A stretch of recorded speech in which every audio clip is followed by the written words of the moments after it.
This is how to center text in Adobe Premiere Pro. First things first, let's add some text. Select the text tool or just hit T on the keyboard. Click anywhere in the program monitor and type out your text. Then with your text selected, we need to go to the Properties panel. And if you don't already have the Properties panel open, just go up to Window and select Properties. Now the Properties panel was added to Premiere Pro in version 25. Prior to version 25, the text alignment tools we'll be using could be found in the Essential Graphics panel, which, as you can see here, no longer exists.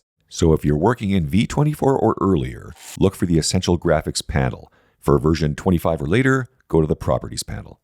Then, over in the Properties panel, under Align and Transform, you'll find your alignment tools. And here you can align your text to the left of the frame, to the right, to the top, to the bottom. But for our purposes, we want to click Align Center horizontally and Align Center vertically. And that's it. The only thing left to do is like, subscribe, and leave a nice comment.